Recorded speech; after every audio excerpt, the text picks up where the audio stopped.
Bonjour à tous, pour ce nouveau rendez-vous chez vous, on vous emmène dans la Nièvre, à La Roche-Millet. Ici, on compte à peine 230 habitants, mais il y a tout de même un musée. Christian, son créateur, nous attend pour la visite.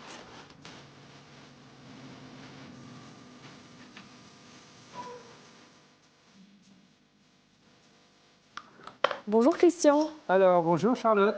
Vous avez une collection incroyable d'outils en tout genre là. Oui, c'est vrai, c'est ma passion. Depuis ma plus tendre enfance, je bricolais beaucoup, je travaillais un petit peu le bois, aux grandes dames de mon père qui rouspétait parce que je prenais des ciseaux pour tailler la pierre, enfin bref, ainsi de suite. Mais bref, j'ai collectionné depuis ma plus tendre enfance. Bon alors, j'imagine que le choix va être difficile, mais est-ce que vous pouvez nous présenter quelques objets qu'on a devant nous? Alors, absolument. Celui-ci, par exemple, la moutarde que tout le monde connaît, la moutarde de Dijon, était vendue en vrac, en poudre. Alors, soit en grains, soit en poudre, mais souvent en poudre, dans un petit sac comme celui-ci. D'accord. Mais ce qui est important, c'est que ce petit sachet de moutarde, il a quelque chose de très particulier, oui. Charlotte. Si tu veux bien nous lire le... Alors, conserver ce sachet, la qualité de son tissu et ses dimensions permettent, après lessivage, de l'utiliser pour confection d'un mouchoir. Ben voilà. Donc ça, c'est une notion d'économie qu'on a, je pense, aujourd'hui, et un peu perdue, malheureusement. Alors, autre chose également, cette fourche-là, elle appartenait à mon père. Et un jour, son manche d'outils s'est fendu. Ah oui. Et aujourd'hui, un manche d'outils, ben, on ira en racheter un autre. Éventuellement même, on va mettre tout ça à la déchetterie, et puis on va retourner dans un supermarché, racheter un outil complet. Eh bien, lui, il a découpé un petit morceau de zinc ici, dans une vieille gouttière ou un vieux chino, et puis il a mis 43 clous et demi, il a passé 2 heures à faire ça. Aujourd'hui, c'est inconcevable de passer 2 heures pour un outil qui vaut malheureusement pas grand-chose.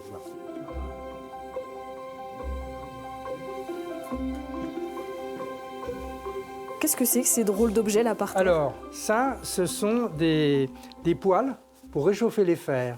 Alors ça, c'était donc pour la repasseuse. Et là, on a le petit frère qui, lui, est beaucoup plus, intéressant parce qu'il est beaucoup plus rare. Ça, c'était également pour chauffer des fers, mais ce n'était pas des fers à repasser, c'était des fers à friser. Ah oui. Des fers à friser. C'était donc chez le coiffeur ou la coiffeuse. On avait différents modèles de fers.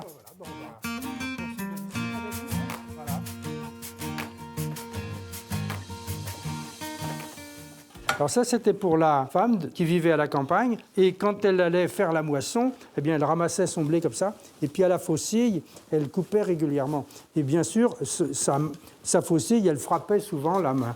Donc là, il y avait une petite dragonne un peu longue. Et ça évitait qu'elle se casse les doigts à chaque fois. Donc là, on voit bien que le petit objet, il a servi. Oui, il y a un trou. Ça a évité quelques blessures. Voilà.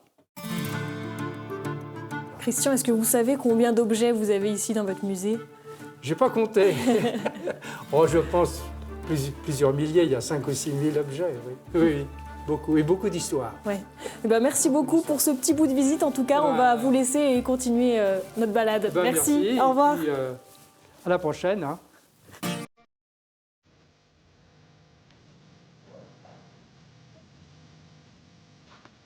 Allez, la suite, ça se passe à la salle des fêtes. On va rencontrer des amateurs de Scrabble et de jeux de cartes.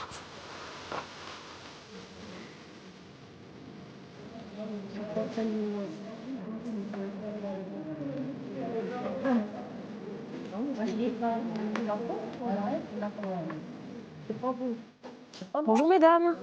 Est-ce que je peux m'asseoir un petit peu avec vous? Bien volontiers. Bon alors, vous embête en pleine partie. Oui, Qu'est-ce qui est en train de gagner là? je ne sais pas parce que c'est pas moi qui fais les comptes. Les comptes sont là-bas. Voilà. Qu'est-ce qui vous plaît ici? Pourquoi vous venez? Pour passer un bon moment, puis rigoler un petit peu de temps en temps. Et puis voir le monde aussi, hein, parce qu'il y a beaucoup de personnes aussi qui sont seules. Et puis au moins c'est l'occasion de voir quelqu'un. On passe un bon moment, après on fait un petit goûter. Ah voilà. oui, important. Voilà. Ah oui, c'est Aussi, oui, on a un petit goûter. On fait les anniversaires. Oui, non, mais c'est bien agréable. C'est dommage qu'il n'y a pas plus de mecs, mais alors ici. mais eux, ils sont contents quand nous, on n'est pas là.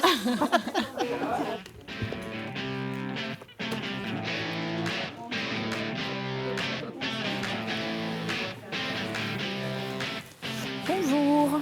Bon, alors ici, c'est la belote. La belote. On maintient la tradition, on joue à l'ancienne. Ouais, donc là, ça rigole pas, là. Vous jouez avec les vraies règles. Ah, oui, avec Couteau sous la table. c'est tout à fait amical, mais c'est avec les vraies règles par contre. Vous venez ici depuis longtemps, jouer entre vous? Ben, on a créé l'association en 2019. D'accord. Et alors, qui gagne pour l'instant? Ah, pour l'instant, c'est nos adversaires. Mais la partie n'est pas finie. Non, mais ils ont gagné 2 parties déjà. Bon, bah, jamais 203, comme on dit. On va essayer de faire en sorte qu'ils ne soient pas ça.